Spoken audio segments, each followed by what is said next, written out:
with Larry. We're here with Larry Grimes again. Last time we tried it, it just wouldn't work. Larry, I've been recording a kid's story, as you can tell by my backdrop there. Absolutely. I um I started out telling little stories to my grandchildren, decided I'd start recording them and writing them down. So I've got a whole universe of Beagle Book Club stories. Little That's talking dog, awesome. little talking dogs that drive cars and do all kinds of fun stuff. They went to the moon today, as you can tell by the backdrop. So my subscribers, a few of them were going to pop in and watch tonight, but I think they've all gone to bed. So Well, I apologize for the time deal. I'll be honest with you. Since Friday night, my wife and I probably haven't spoke 25 words until we sit down at dinner tonight. Um, it's been overwhelming, the support and everything that everybody is coming forth. Um, it just it's astonishing how people can be mortal enemies for 60 minutes, 90 minutes, 2 hours, whatever it is. But when the dust settles and somebody needs one another, everybody is there. People you don't even know from halfway across the country are there. It's just mind blowing. well, we tend to pack up just like our dogs, you know. Yes. An attack on one of us is an attack on all of us. So people have got a lot of questions. I think the number one question I've been asked is do you think this is the competition? And based on our conversation the other day, I said no. I don't think there's any possible way it could be the competition. You want Absolutely to not. you want to answer that question for him as to why it couldn't be?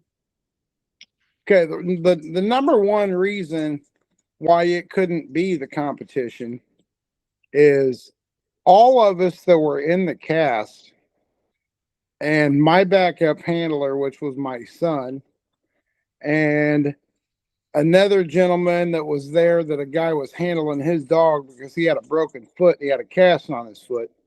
We all knew where everybody was at. Um, there's no question there was no vehicles went up or down that road. Because when we crossed the road to go score those other dogs, you could see the road all the way from where we were at. There was, and out there, we was in the middle of nowhere. It was dead silent out there. If there was a vehicle went by, we would have knew it.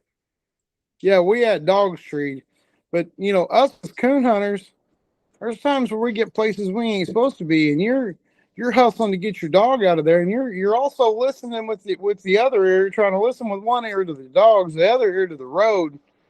You know, But you weren't out of bounds this time, we right? were not out of bounds. We absolutely had permission to be exactly where my dog was at.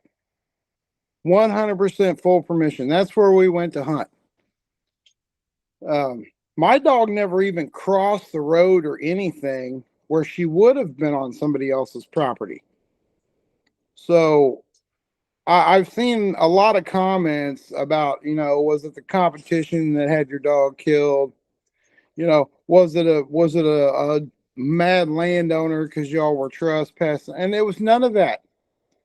This was pure out. Somebody didn't like the fact that she had been down there treed for probably 35 minutes by the time we went and scored the other tree between the walking distance and stuff.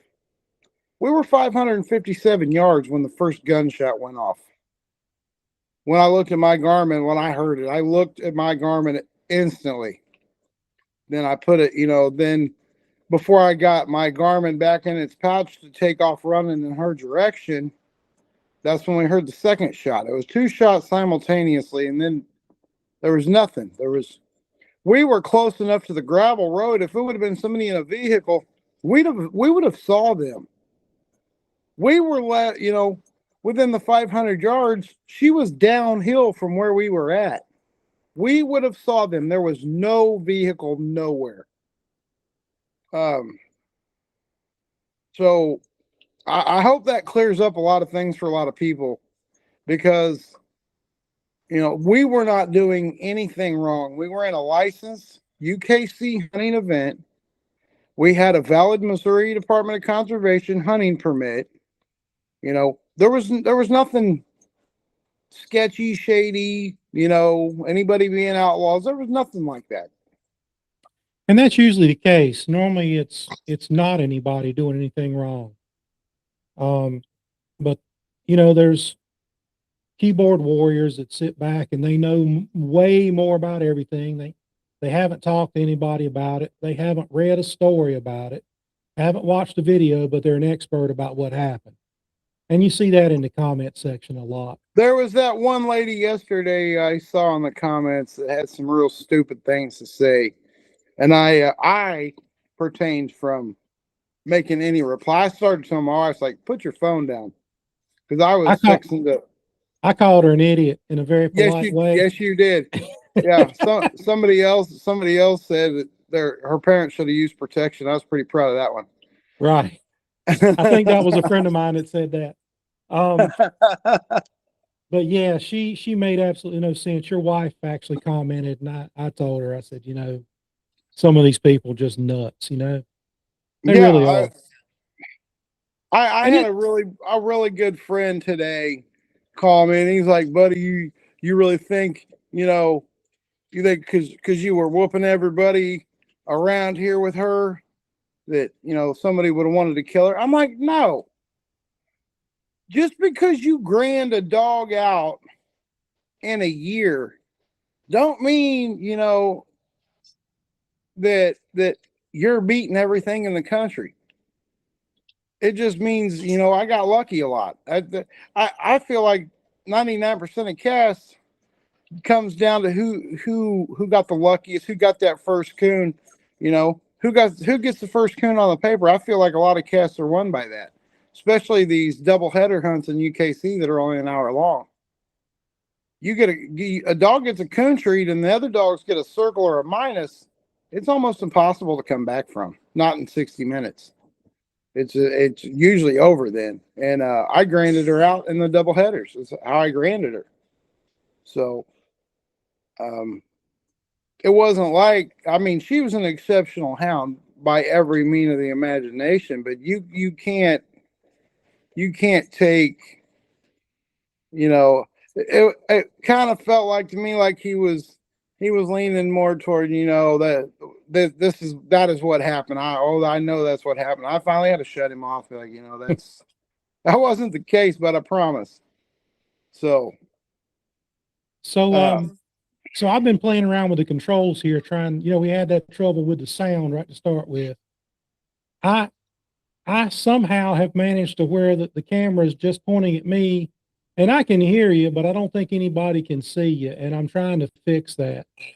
I just realized that it wasn't switching back and forth between us. So I really hope that it's recorded you this time. We had such a hard time last time. I almost want to stop it and listen to it and come back, but if you want to go ahead, I got plenty of time. After we get off here, I'm taking a shower and going to bed. So whenever, as long as we get it done.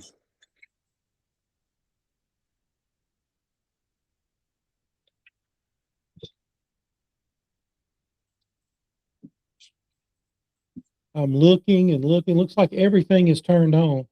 But for whatever reason, my frame is continuously framed. It's not jumping to you when you talk.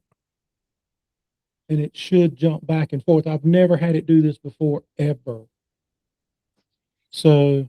Well, I can see me and I can see you. Right? And I can see me and I can see you. But,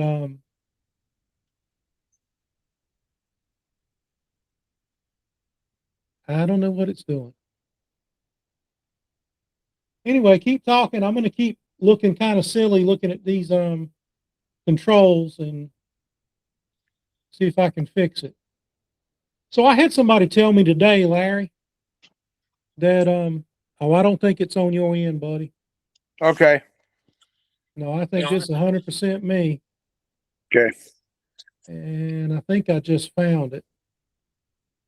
Well, what did I do that I can't? Oh. Okay, I'm back now. I just had something that said, show everybody in this call. So I had somebody tell me today that they had found who did it, and it was a woman. What? Yeah. That is Yeah. completely and absolutely absurd. That Yeah. had nothing. No. Okay, there was a woman 2 weeks ago down in Nevada, Missouri, that shot some old boy's dog in a UKC hunt.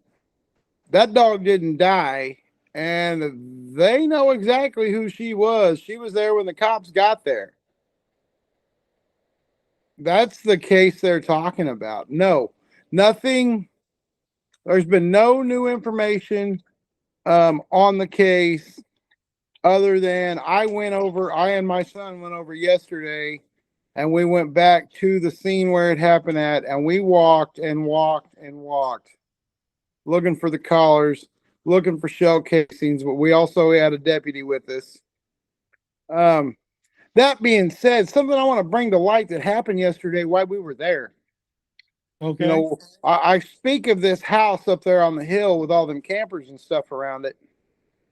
That is, it's called the Mud Farm. He lets people go out there with their Jeeps and pickups and side by sides and go mudding. I mean, this farm is rutted up with, and it's rough in there. You know, with all the truck tracks in there and stuff. Somebody from that Facebook page, while I was standing at the tree where Katie was killed, to get a GPS coordinates at 4:41 yesterday, messaged me on Messenger and said, "Hey, please call Dwight." So the deputy and I walked back out to the road, and I called this man. This man had no clue who sent me that message, had no clue why I was calling him. I believe I told you guys in my first interview that I called the guy and on Saturday morning I talked to him, and he got plumb upset and made comments that he was sick of the coon hunters running around doing what they wanted, hunting where they wanted, and that more of our coon dogs needed to be shot. Right. When I talked to this man yesterday, his whole attitude and demeanor had changed. He sounded more scared than anything yesterday. And thank goodness that sheriff's deputy was there, because he turned on his body cam and we put my phone on speakerphone while I was talking to this man. Shortly after I left there after that conversation, I had another gentleman from the Coyote Club that's a couple miles from there called me and gave me another name. So we've got for sure evidence. Besides the man that owns the place, there is 3 other adult men living in different campers out there on that property. When the cops went there the first time, law enforcement was told there was only one guy living there.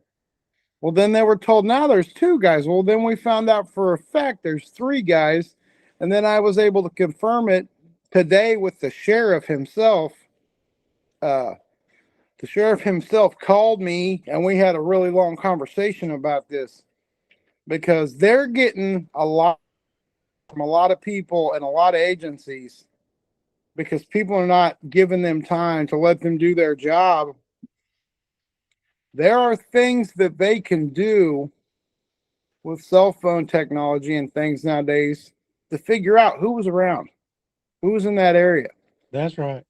That don't just happen overnight. That's a series of warrants and all kinds of craziness that they got to go through to figure. They're gonna get to the bottom of it, and they're very adamant that they're gonna do that.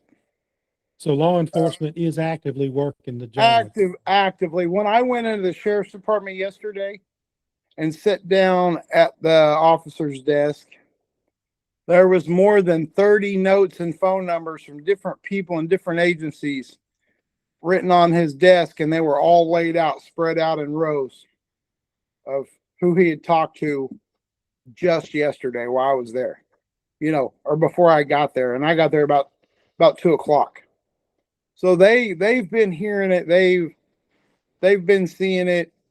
You know, um, there's no feet dragging on the investigator's part, the sheriff's part, anything like that. The deputies that came out there Friday night, they didn't have a clue what was going on. They were just as shell shocked and blindsided by this as we were. Um, you know, so people are going to have to calm down, sit on their hands, zip their lips, and give this a few weeks or months or whatever, because this is not something that's going to happen overnight. I know a case that it took 8 months to get the cell phone information. Absolutely. But when they got it, there were 2 cell phones in the area where the dogs were shot. The dog's owner's cell phone and one other cell phone that the guy did not know. But he just happened to live real close by and just happened to have the same caliber gun that killed the dog. What a coincidence. And he's under indictment right now. So there's a case that I know of that it took cell phone technology to solve it. That guy that you're telling me that he's acting way different now and acting scared, that sounds interesting to me. And why did somebody message me out of the blue whenever myself and the sheriff's deputy are parked down at the bottom of the hill where my dog was shot? And in the daylight, you can look right up there, see their driveway, see their mailbox. You can see everything plain as day in the daylight. You say they messaged you, did they text you? No, they sent me it in a Facebook message. What was the name? It was the Mud Farms Facebook business profile. Because they've got one of those business profiles that if you message, it sends you an automated generated message instantly right back. Yeah. But somebody physically messaged me from that profile. And when I called the old man that the profile belongs to, he had no clue. And I asked him. Well, it would have to be an administrator for that account that sent it. And there's several people on that account. I asked him, a couple names. I said, well, does so-and-so have it? And this person, do they have it? Well, yeah. So why, if you didn't send it, or did they send it? Oh, I don't know. I said, where are they at? Are they somewhere there where you could ask them? Oh, no, I don't know where they're at. So that was a huge red flag. I've said since it happened, there is no other way. If you was there, you would understand. There is no other way unless you physically walked in there to where she was at, and the angle of where she was shot and how she was shot. I mean, they didn't shoot her from the road and pull the collars off of her from the road when she never moved from the tree she was at. So that's another question that the internet sleuths have been asking. One of them wanted to argue with me about it today. Ask how did they know to turn the collars off? I said, well, it's not like it's top secret technology. It's published right on the internet. Well, I mean, when you pull a Garmin collar, off of a dog. I mean, I got a brand new collar here that I just got from Conkeys today. I ordered it before we went out there to TOC so that I had a brand new T20 that's with me. I mean, you look at the collar, you can see clearly how to turn it off and on. Right. It's not rocket surgery. The off and on is, I mean, it's a black button on an orange box. It's real easy to turn that collar off. I mean, I can see the black button here on the screen. Is it recessed a little bit? I haven't seen one of the new collars yet. Is it recessed? Because I accidentally turn mine off sometimes just grabbing hold of them. No, this one is flush with the mount, but it's kind of textured. Gotcha. But you got to push it pretty hard. These collars. I got T15s and I can turn them off by accident in a heartbeat. Yeah, well, I got a T15 right here behind me somewhere.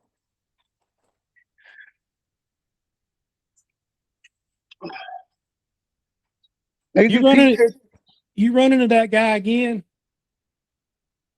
The guy that you said's acting a little nervous, you run into him again? That's who I called back yesterday. Will you tell him that reward? I can't speak for Joy Dog Food or the other guys that have put in on that reward, but if he wants to go ahead and confess and plead guilty, I'll pay him the $500 that I put up on the reward. I'll pay him. You know, most times if you turn yourself in, you don't get the reward for turning yourself in. If he turns himself in and confesses, I'll pay the reward to him, at least my part. The $500 is his. Well, that old man is 80 years old and can barely get around. I don't believe he's the one that done it. I believe one of them guys that are in their mid 40s, mid 40s and 50s that are living out there in those campers. One of them are the ones that did it. I'm not going to put out any names yet. I got 3 names yesterday. I'm not going to give their names out because the investigation. I don't want to do not, cause anything for the sheriff's department, but I'm 100% confident in what's going to take place. Well, when it It's just gonna does, take and tests. we got an arrest warrant and a mug shot, or if we don't have a mug shot, but if we got an arrest warrant, that's when we'll put that name out there. Absolutely. Absolutely. But back to these T15 collars, the button on them, so everybody can see it, is a raised bubble that's, I don't know, Yeah, that's it. probably, I think this collar's dead. Yeah, this collar's dead because the wire is broken the antenna. I had a dog get caught in an old car body and he destroyed my collar. But you got to push that button down and hold it. So once you took the collar off and you pull the collar off of that dog, you can look at that collar once you look at it and see these T15 collars. They got 2 bubbles. It doesn't take a rocket scientist to see that bubble on the left side of that collar. It's the on and off button. It's because there ain't nothing on the body of it anywhere.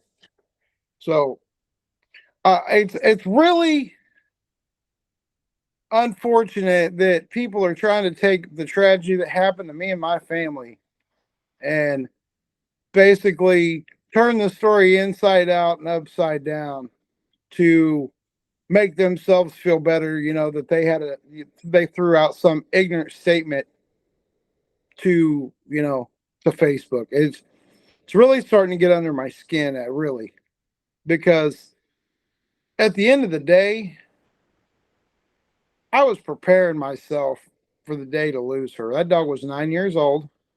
I could physically see how much she'd went downhill in the last 3 months, 4 months. She was at the end of her hunting time, and I told my wife before we went to TOC, I said, TOC, whether we go all the way to Michigan, but when TOC is done, Grandma's done. She can spend the rest of her life in her pen or on the couch or run loose in the yard, whatever, wherever she decides she wants to be.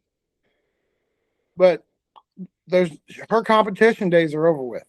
She's getting ready to retire, huh? She was getting ready to retire. That was TOC was her end. That was exactly. I've got a 2-year-old or 18-month-old little female I just went to Kentucky and bought, and then I just went to Mississippi and I bought a 6-week-old puppy that's 9 weeks old now. So wow. I had her replacements already in the works, but it was don't let this sound wrong. It wasn't her replacements. It was her. They're her fill-ins. Her students. That exactly. They were her proteges. Her proteges. I hear you. They was her little proteges. So another person said, do you think maybe somebody close by was wanting to turkey hunt and they thought maybe the dogs would run the turkeys off? No, there's nobody. There's nobody lives around there other than that one house for 1.5 miles in either direction. Nobody, north, south, east, or west. Well, There's they don't one have, house there. just because they don't have permission to hunt it, don't mean they don't hunt it. Well, I understand that, but there, in order, Especially turkeys, because the turkey hunters are the most trespassing people I've ever met in my life. I I plead the fifth on that one. I plead the fifth on that. We're not going to talk about that. I've never crawled across the green pasture in the spring turkey season somewhere I wasn't supposed to be to sneak up on a tom before. Never done it. All right. Well, that's good to know. That's good to know. But this whole situation, there's nothing we can do about it now. Good things are happening. I want to let everybody know. Duke Prolu gave my son a dog. We've got Joe Studebaker from over in Peru, Nebraska. He's a hound hauler. We got him arranged to go out and pick her up. Chris Gay is one that took care of arranging that.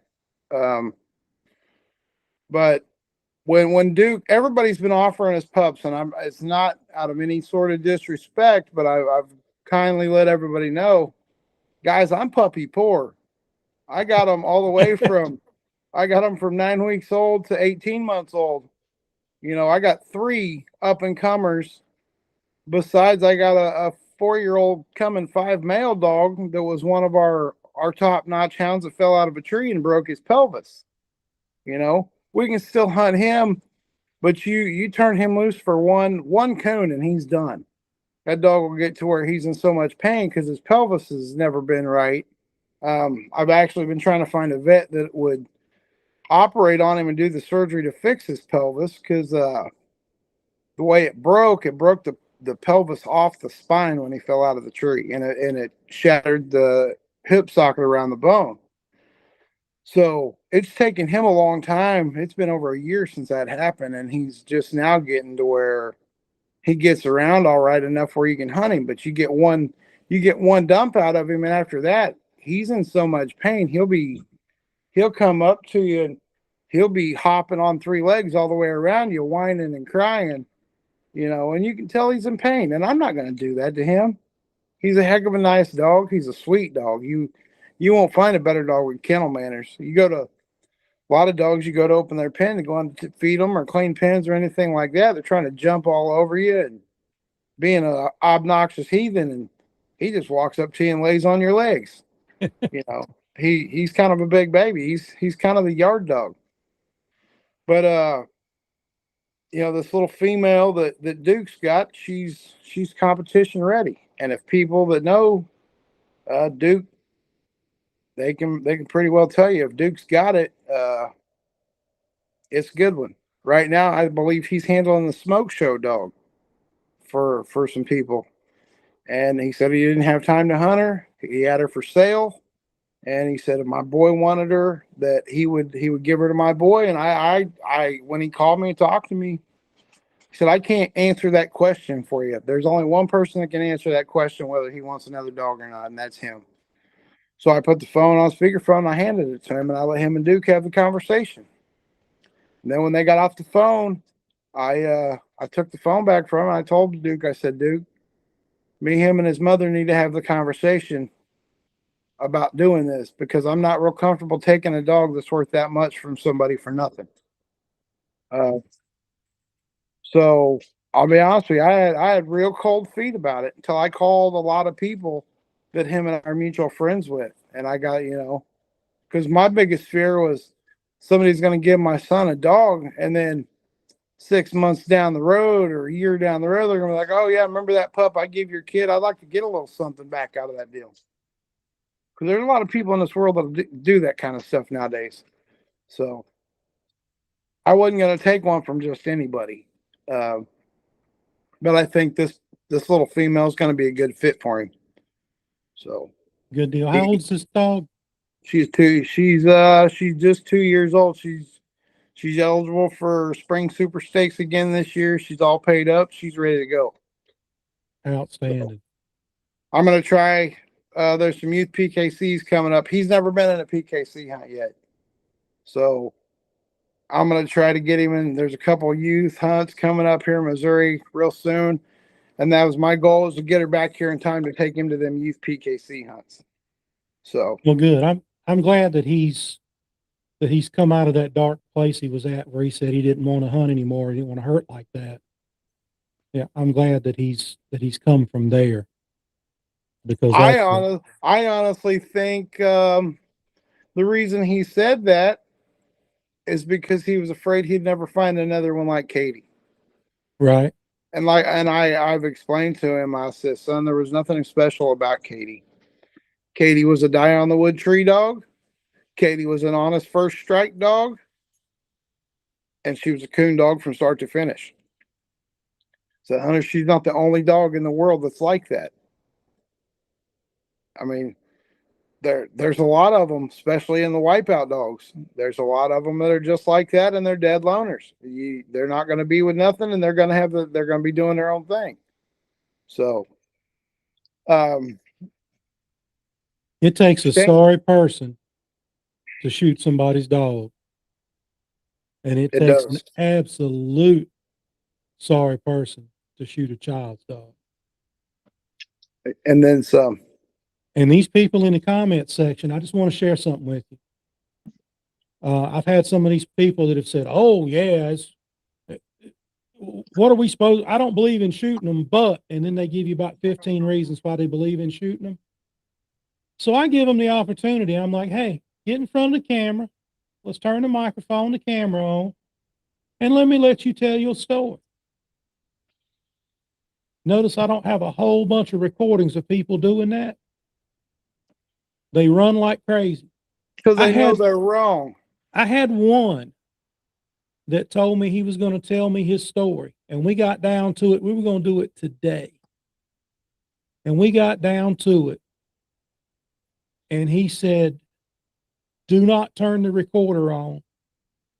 I don't want to be on camera. I'm not going to turn my camera on. I don't want to be recorded. We're just going to have a talk on the phone." I said, "No, we ain't. No, we ain't. We're going on record.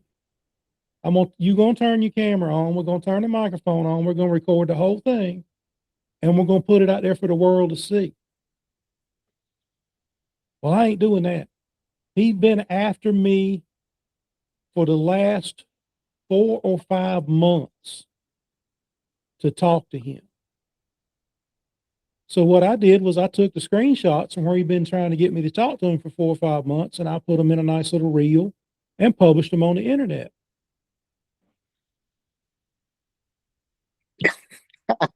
Yeah. Took the wind right out of his sail, huh? Yeah, I'm like, I'm gonna do this story with or without you. I mean, I'm gonna do it with you or without you. So I just want to tell you, they don't stand behind what they say. They don't stand for anything. They got no backbone, and they got no substance. So there ain't no reason to look at them, ain't no reason to read their comment, ain't even no reason to engage with them. They're probably not even a real person. Oh, that woman yesterday, though, after I read that whole little paragraph she put, man, I was livid. I mean, if I would have, I wanted to reach to that phone and choke her so bad. Did you notice that she never came back? No. They don't. And it probably wasn't a woman. It was just somebody using a woman's name. She had 4 followers. 4.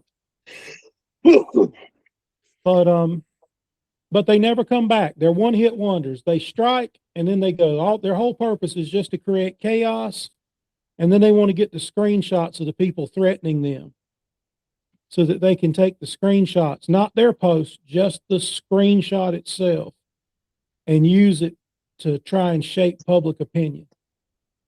Yeah, I can see that. That's what they do. So you just ignore them.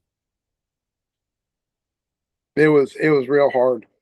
It was real hard. I get that. So, anything that you really want to put out there?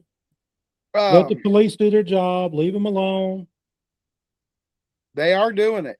Contrary to popular belief, they are doing it. Yeah, the deputies that came out there Friday night, they were clueless. They didn't know. they were just as shocked as we were. Those they were young. They were newbies. Um, but the sheriff himself, the sheriff of Adair County, called me today, and him and I had like an hour conversation, and he's just as livid about this situation as I am. He's a coyote hunter himself. Uh, he's part of that group out there around that area, the coyote hunt. He said he coyote hunts with them every day off he's got that he can go. He goes with them. Um, and then there's a lot of those guys that set that first reward up are his personal friends. So he's like, man, I don't just have the public pushing on me. I got my personal friends and family pushing on me.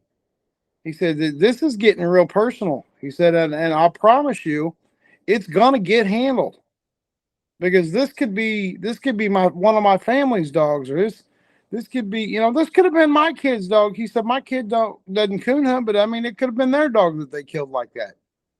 So he said, I feel you and I feel for you.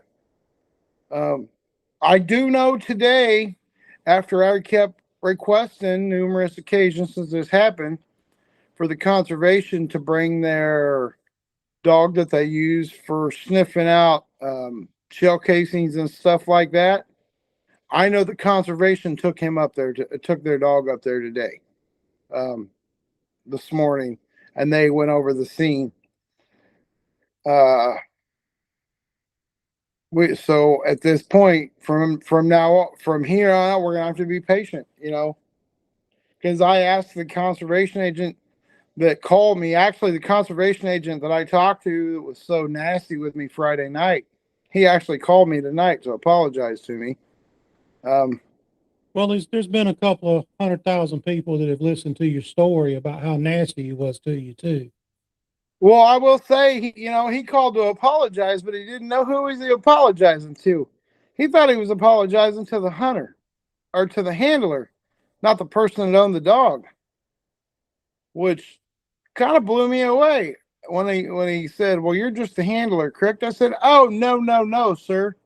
I own the dog. Well, who was this so-and-so? I said, that guy was just along on the cast. He was the one that was in the truck that had, his chickens weren't scattered. He was trying to make sense of things and make rational decisions. He was the one that called you. He wasn't the one that was the victim.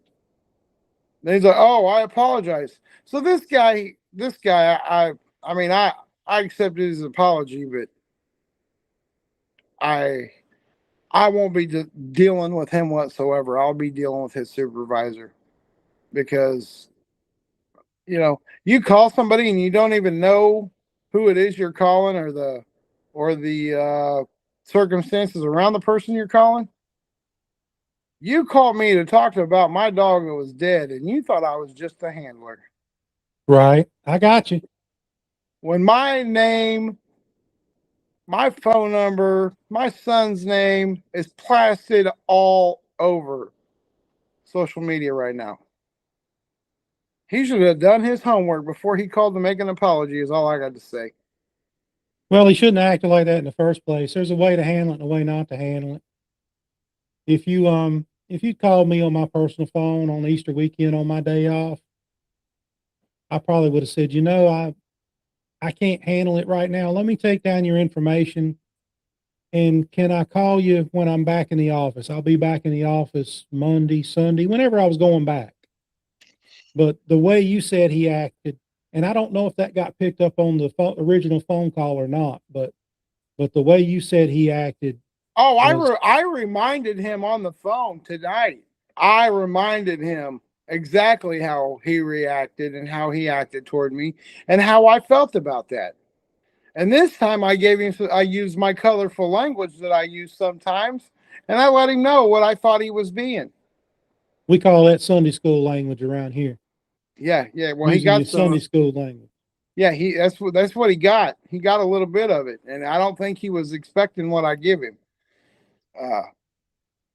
Sometimes people forget what public servant means. It is what it is. I just as soon not even have to deal with him. I will deal with the sheriff. I will deal with the deputy, the deputy sergeants that I went out there with. A deputy and I was out there for almost 3 hours yesterday, walking around, looking at the scenario, looking at the oh, sorry, looking at the scenario, looking at the situation, the angle of where she was standing, the way she was laying, everything. We didn't not turn over any stones that were available. He was taking his notes and he was taking pictures on his phone, and you know I was explaining things to him, what kind of dog she was, how she would treat, where she would be, the way she'd be. Katie was one of those picture perfect cookie cutter dogs. She did not do nothing different anytime. It was the same thing every time, every treat, every night, now if she missed a day of her thyroid pill, you take her hunting that night, she looked like an idiot. Mm-hmm. She'd be running around the timber like a freaking young pup, being stupid, treeing up everything. It just, like, man, what is wrong with this retarded dog? But as long as her meds were in her, and that's where Hunter come in. I told Hunter, I said, well, not always am I going to be here of a morning, when she needs her pill. So you're going to have to give her pill before school all the time. And that's what he'd do. He'd get her pill, and on the way out the door to the bus, Katie was the first thing he'd see of the morning. He would give her a pill, and he'd make the bus. A lot of times he'd make the bus driver wait. He'd run out the door, go give his dog his pill, then run to the bus. The bus driver be sitting there honking at him. At least you got some good memories, You got good memories. We hadn't known Katie that long, but I tell you what, me and my boy, she's been a blessing in so many ways to us. It hurts my heart that she's gone, but I tell you what, she taught my son a lot about being a houndsman, about handling a dog, about competition, about the good aspects and the good attributes of a hound. The good traits to look for in a hound. Katie was as picture perfect as perfect could be. Yeah, she was kind of an ugly gyp. You said she was not no pretty dog. She wasn't winning no beauty contests. I'll give you that. But she had feet on her like old coon. You wouldn't want to put her on a bench, Joe, because everybody's gonna be like, get that ugly thing out of here. But I'll tell you what, that dog had more heart and drive than anything in the world. And like I said the other night, I'm glad. It kills me that she's dead, but I'm glad that when her last breath, she was treed. Right. That's simple. Her last breath, she was treed. She went out doing what she loved. She did. She went out doing what she loved. While I'm on here with you, I'm really considering. People have been asking me what color was her dog collar? What color was her dog collar? I want to get a collar like this for my dog, to kind of honor Katie. She just had the old orange, high vis orange center ring dog collar. So what I think I might do, I'm looking into it. I think I'm going to order a couple hundred of these orange dog collars with a reflective strip in them, and order one of those personalized branding irons and brand them, with her name, or I don't know, I'm gonna brand something on them and sell them, to help.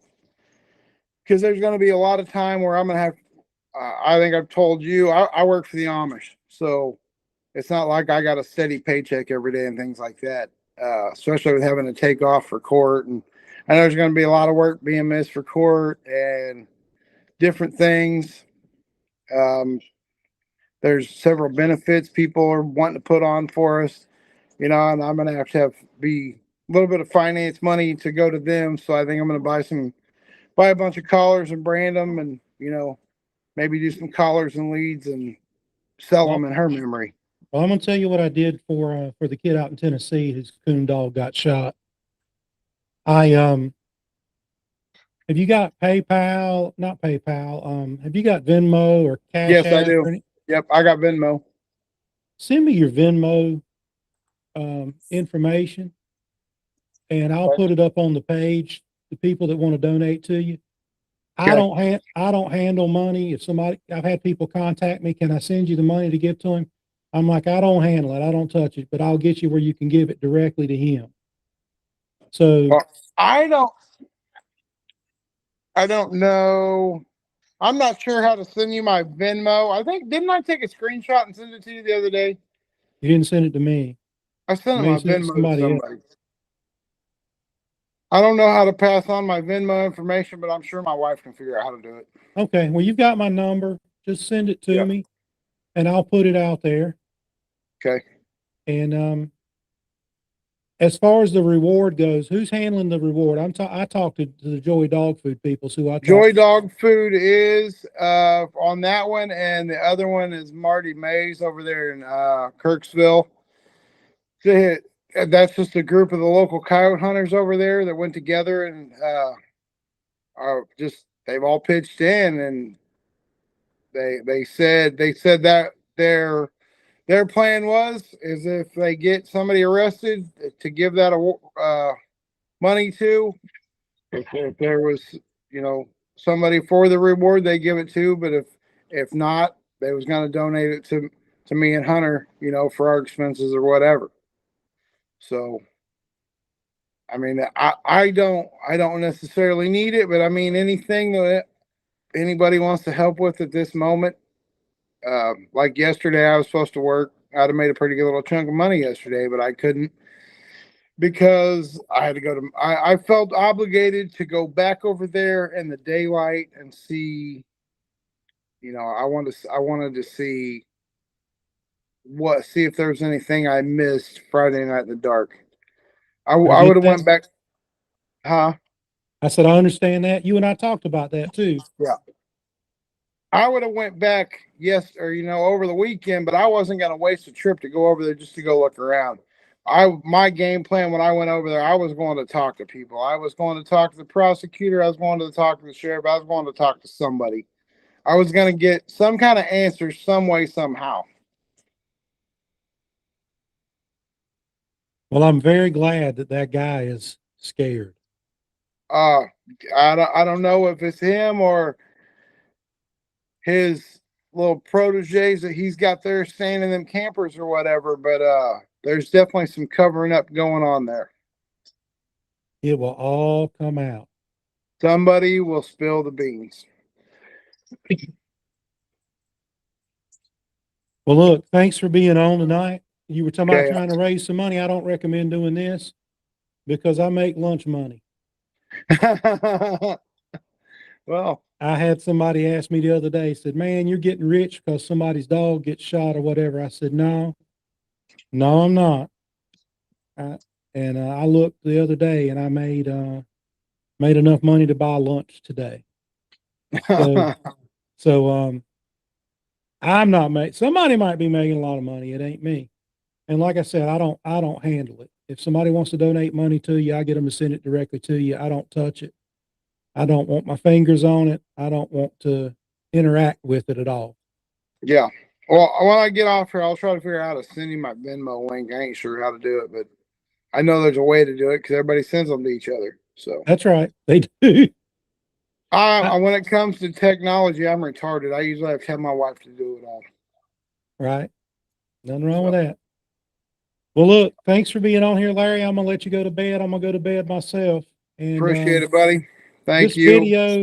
video will render it sometime tonight, and I'll get a notification that it's done. And I'll look at it, and I'll really hope that it's recorded because I can see you and you can see me. And Well, I can't see you anymore. All I can see is it says Sasquatch tick by North Carolina. okay, It's got a Sasquatch on the screen. So, well, I have never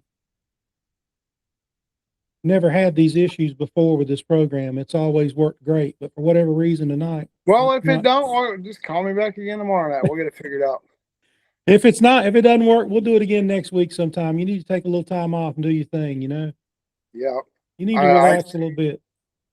I've got a whole farm out here of animals that I've neglected for the last 4 days, short of just feeding them. You know, I raise sheep and goats, and we've got a couple hundred baby chickens right now, and I need to be building some pens to move chickens around so they can grow bigger. And So yeah, wait a minute. Let me get this straight.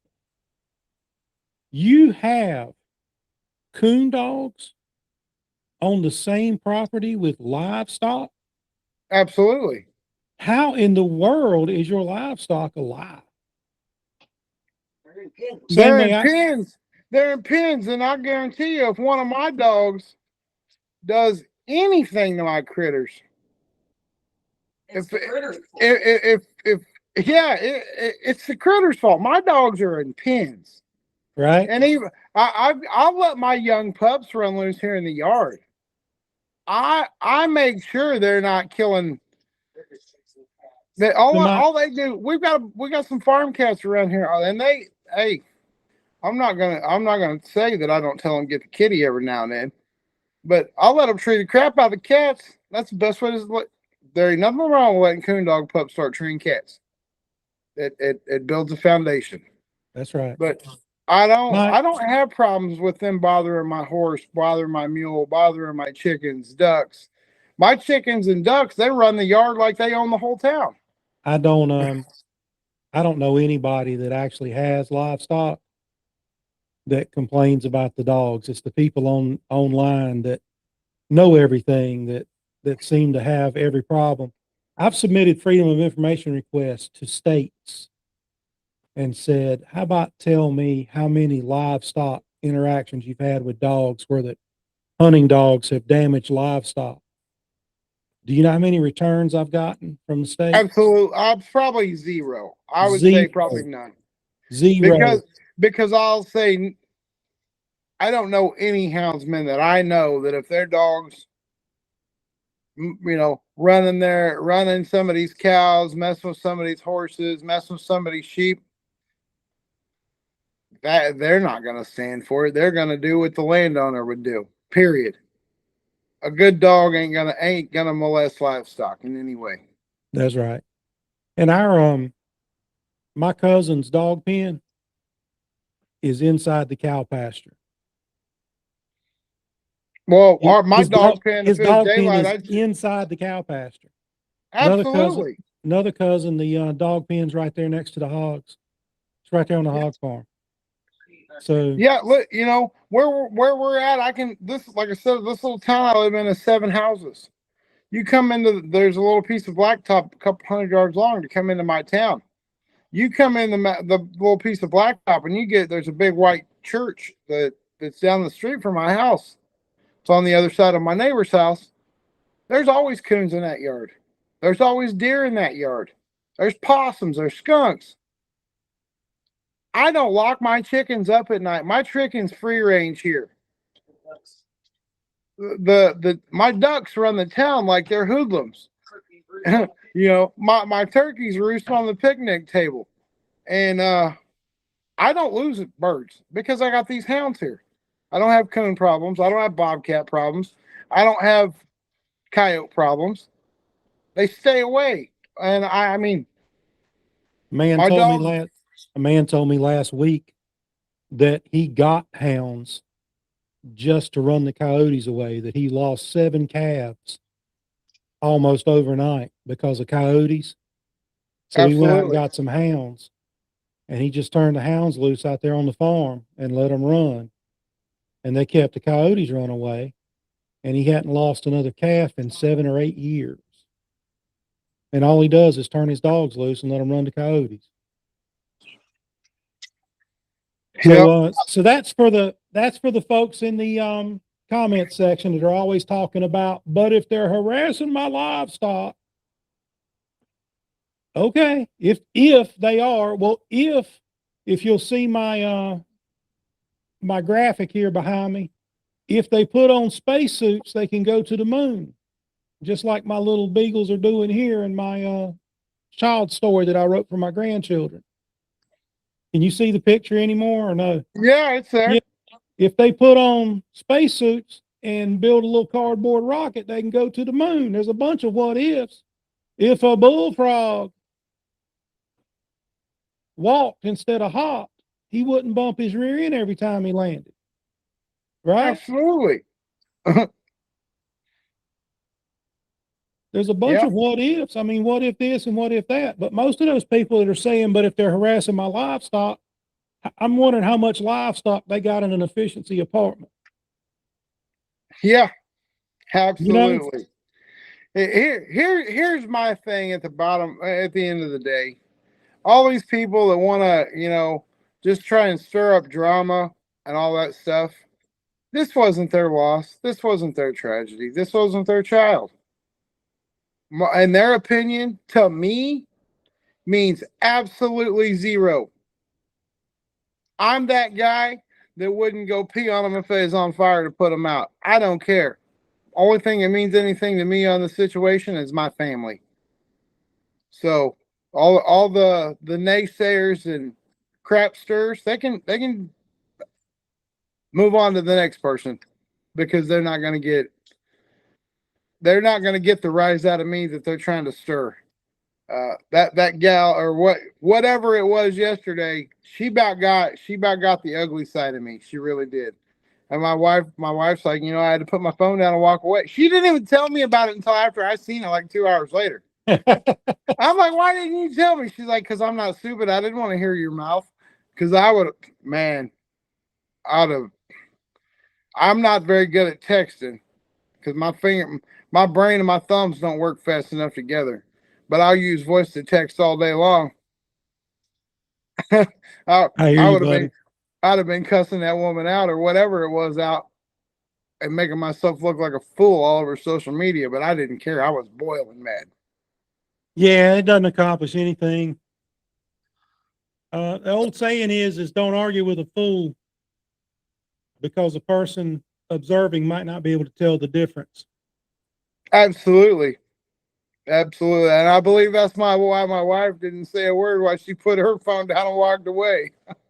And then I got a couple of my sayings, and one of my sayings is you cannot negotiate or coexist with people that do not believe you have a right to exist.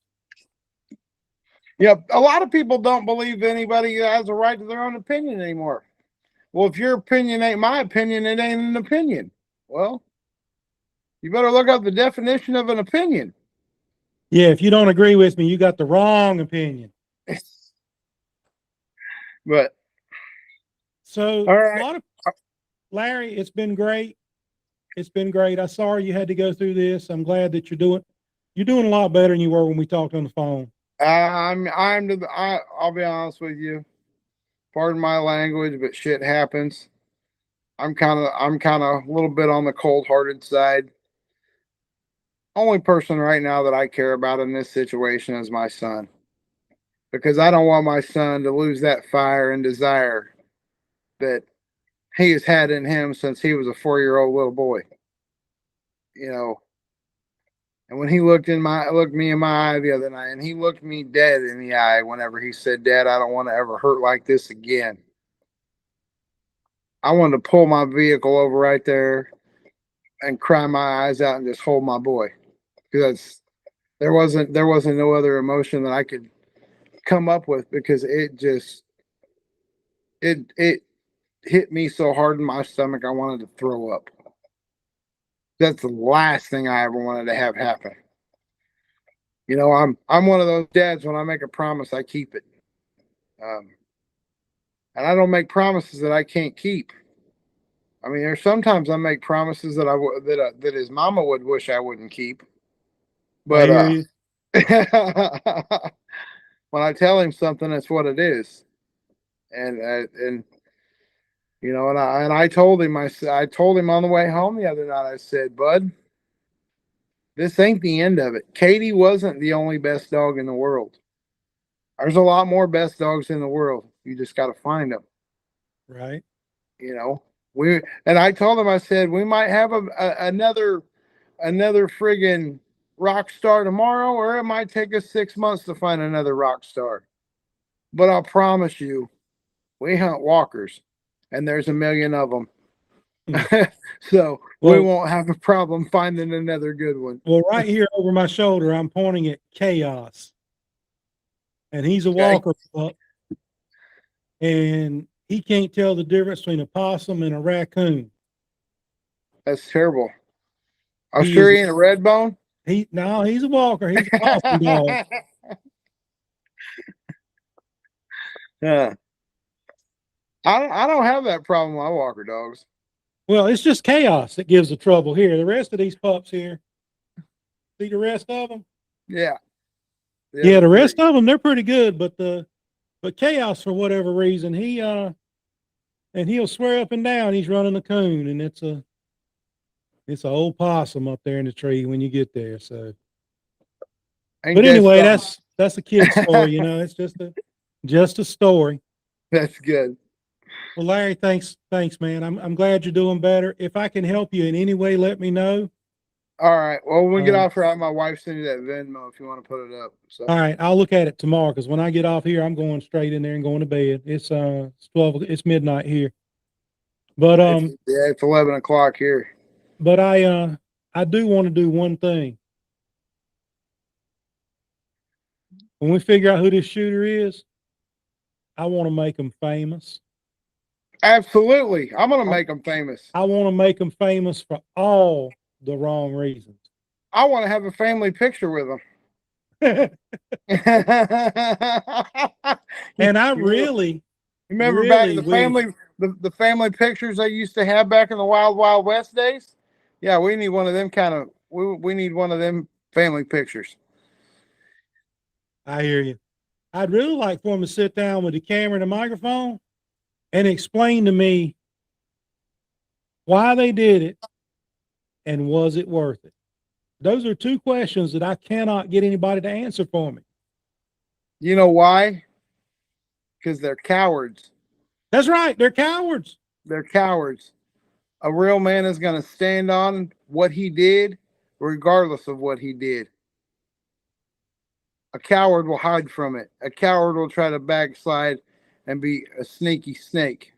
Well, I said it the other day after we talked that if this shooter was justified in what they did, there's no reason for him not to come forward. Why didn't they stay right there? Exactly. Why did they take the collars and run off?